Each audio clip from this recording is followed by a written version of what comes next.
Hi everyone, I hope you're all doing well. I just recorded this whole video and realized that my microphone wasn't plugged in, so I am redoing it. So you guys are getting my second take, so hopefully it's even better than the first one. But I hope you all are doing well. This is a video that I really wanted to make for you guys because I know especially now it's a little bit tricky to figure out what products will work for you and what won't because you can't really go and test them out. So I wanted to make a video talking about 3 liquid concealers.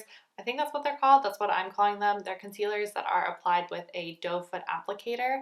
I do know that there's one more that I'm sort of missing from this collection, and that is the Ilia concealer. That is not something that I have personally tried, so I'd love if one of you have tried it. If you could leave your thoughts on how it compares to these 3 based off of what I'm saying down in the comments below so people can kind of see that. And I just wanted to kind of break down for you guys the main differences, talk a little bit about ingredients, price tag, all of that stuff to hopefully make your purchase a little bit more informed and to help you guys figure out what one will work best for your personal needs. So I did a little bit of internet sleuthing and I do have some notes on my phone that I'm going to be referring to. So let's hop in with the Clove and Halo concealer. This is called the Clove and Halo Conceal and Correct, and this is $20, so it is the least expensive out of the 3 that I'm going to be talking about today. It has an interesting shade range because it's shades 01 to 14, but there are a few shades missing in between there. There is no shade 5, 7, 9, or 11, so I'm wondering if maybe they're going to be filling those in. I'm not totally sure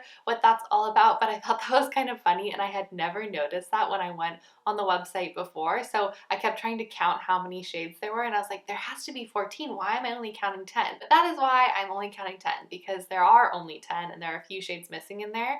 I have the second lightest shade and this is in 02. For me, I do usually fall within the second to third lightest shade foundation and concealer wise, so that sits about right, but I can't really speak to how the other shades perform, and that's kind of across the board. With all the concealers that I'm going to be covering today, I can really only talk about my shade range, so if you do have a concealer that I'm talking about in a different shade, I encourage you to write your own little mini review in the comments so people can kind of get a sense of how these perform. So something quick to note about the ingredients of this: unlike the other 2 that we're going to be talking about today, there are no sort of advertised skincare benefits in this, which perhaps is why this is the least expensive out of all of them. It also does contain coconut ingredients, so if you're someone who is sensitive or allergic to coconut ingredients, this probably won't be for you, but you can always patch test it depending on your comfort level. It also does have dimethicone, so if you are avoiding all silicones, even dimethicone, this is also not going to be the right concealer for you. It does say that it is medium to full coverage, and I think that is accurate. This is actually the lightest shade out of the 3 that I'm going to show you. And so for me, this is a really brightening concealer. So I tend to use this in areas where I want to kind of highlight, areas where I want to do some color correction in terms of brightness. So today I actually have all 3 concealers all over my face in different areas. So I am wearing this Clove and Halo one kind of around my mouth and nose area, which is where I need that brightness, and I tend to get a little bit dark and shadowy around my nose. So I kind of have it all over here. Like the other 2, it does come with a doe foot applicator. I actually don't really think that the applicators and concealers matter that much because I usually put it on the back of my hand and then dot it on from there. This shade definitely errs on the pinkier side, so although I used to use this over blemishes and stuff, I have since found a better shade match for me in a different concealer, which we will get to, and this one is really just for that brightening effect.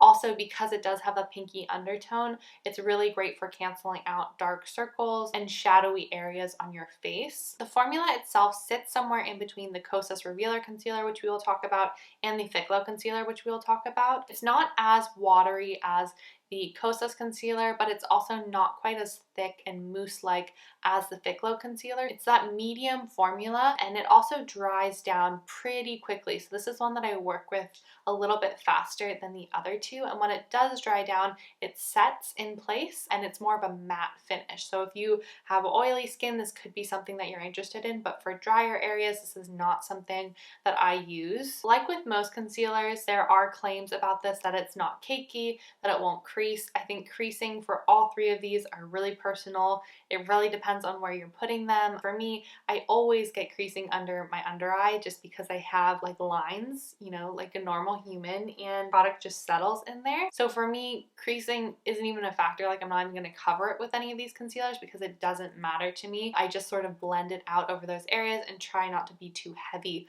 with the amount of concealer that I'm putting on, especially in areas that I know are prone to creasing. But as far as cakiness, this is one concealer where if you build it up too much, it does get cakey. So that's something to just be aware of. If you're someone that really likes to lay down a lot of product, this might not be for you. Or if you do get it, I would just suggest, you know, really taking your time to blend it in, kind of weighing whether or not you need that additional layer on top of it. Because I think once you go past probably 2 layers of this, that's when you start to really see it build up on your skin. Okay, moving on to the next concealer that we're going to be covering today, and that is the Fit Glow Conceal Plus. This is sort of a cult beauty product. A lot of people have recommended this to me, and when I finally got it, I definitely saw why. This retails for $42, so it is over twice the price of the Clove and Halo concealer, but there are some skincare additives, I guess you could say, or skincare benefits that this product claims. So let me directly read that from my phone so that I don't get this wrong. It does say the plant-powered blend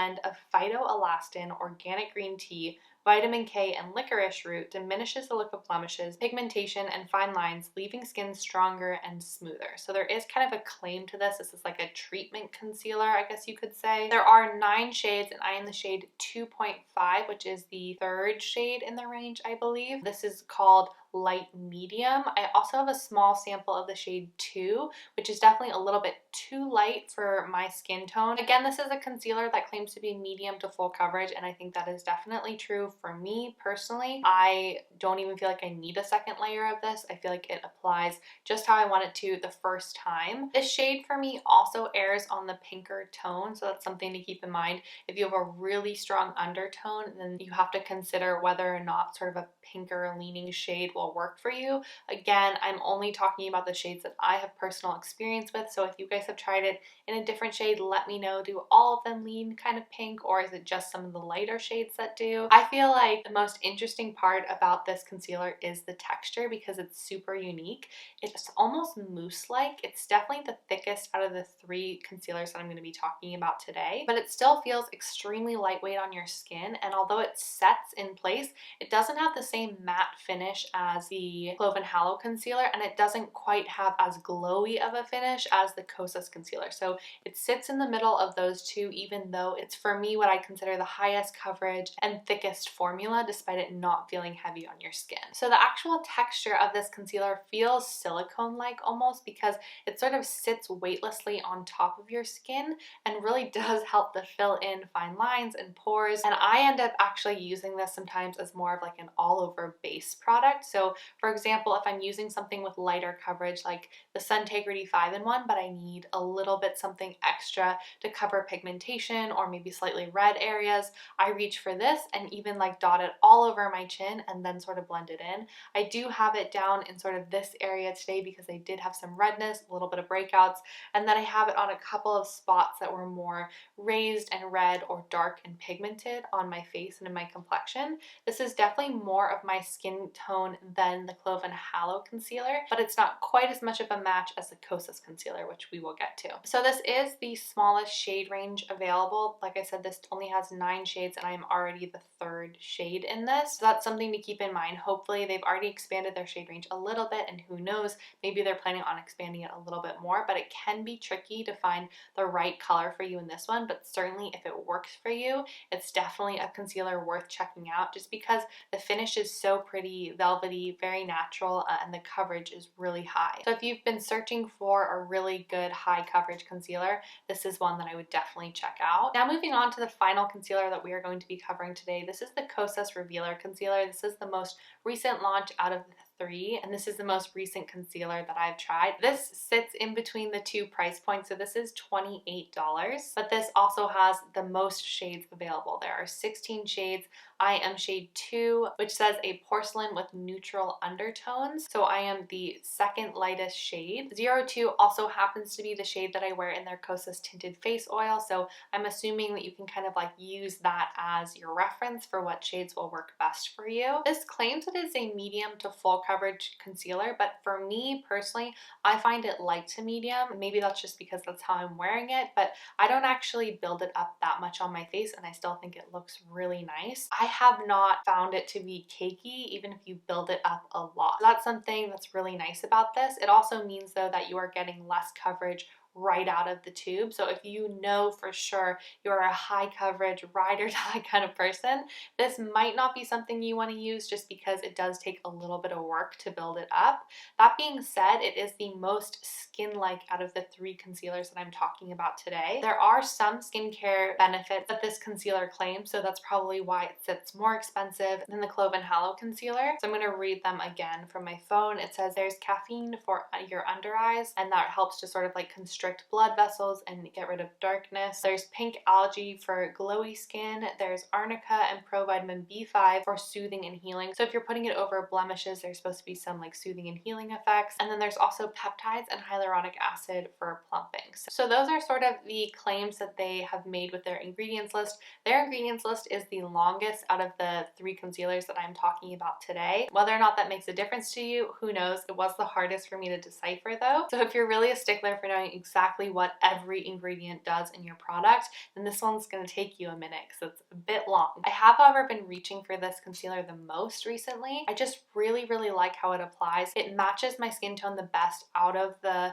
3 concealers that I'm talking about today. Like I said, the other 2 tend to lean a little bit more pink for me, and this one's definitely more neutral to yellow. And I do think I have a neutral skin tone, and sometimes yellow products do work better for me. So I have heard people say like these concealers are too yellow, they don't work, but for me it does work. Again, there are 16 shades, so hopefully with that shade range you will be able to find one that works for you if you're interested in this.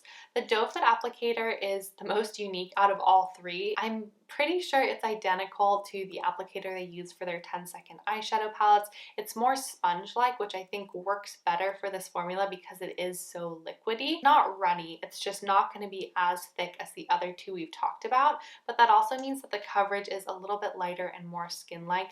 There's definitely some luminosity to this concealer, so I love it for underneath my eyes because I just really think it looks so natural. It doesn't ever look cakey even if you build it up quite a bit, and it is really intensely brightening. So I do have it under my eyes today. I have used this over spots and blemishes, but I tend to use the Ficlo concealer more for that and this more for under my eyes, and again that brightening effect, so kind of around my mouth and nose, the darker areas on my face. So really all 3 of these concealers serve a purpose in my routine, and I'm able to find ways to use all of them because I do really enjoy all of them. Just in summary, I tend to use the Clove and Halo concealer more for brightening, especially around like my nose and areas like that. I don't really use this on blemishes because it's not a perfect skin match for me, and it also dries down so matte that I have to be careful of sort of the areas that I put it in to make sure I'm not putting it in any dry areas. I use the Ficlo concealer more so on blemishes because it is that high coverage, and I also tend to use it on days where I'm doing a really light base but I need coverage in certain areas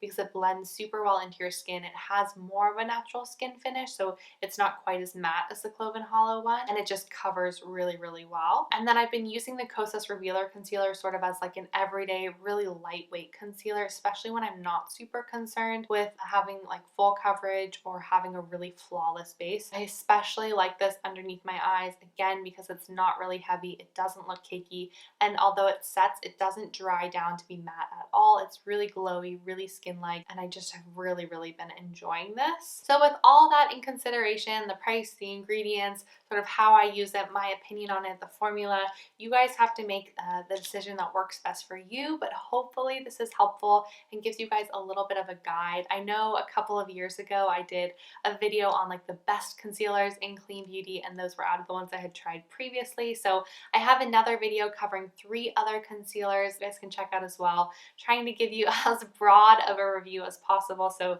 you can figure out what works best for you. I hope this was helpful. If I didn't answer anything or you want more details on something specific, just let me know down in the comments below. Also, like I said at the beginning of this video, if you guys have tried any of these concealers or the Ilia concealer, which is similar doe foot applicator, and you've tried it in a different shade, leave your thoughts down in the comments below so people can kind of see if things change, if they're less yellow based as you go darker, all of that. So I'll look forward to sort of learning more about the shade ranges through you guys. But like I said, hopefully this was helpful. Hopefully you have more of a direction of what you might be interested in, and I'm happy to answer any other questions. So thank you guys so much for watching. I hope I didn't forget anything that I said in the first round of this video. I'm publishing 2 videos a week right now on Tuesdays and Thursdays at 9 a.m. Pacific Standard Time, and I have been doing premieres for them, so keep your eyes on the community tab here on YouTube or over on my stories. On Instagram, I'm just at cosmeticsbycaroline. I always kind of announce that there. So hopefully I'll see you guys on one of the premieres in the morning, and either way, I will see you guys on Tuesday of next week. So have a great weekend, have a great rest of your week, and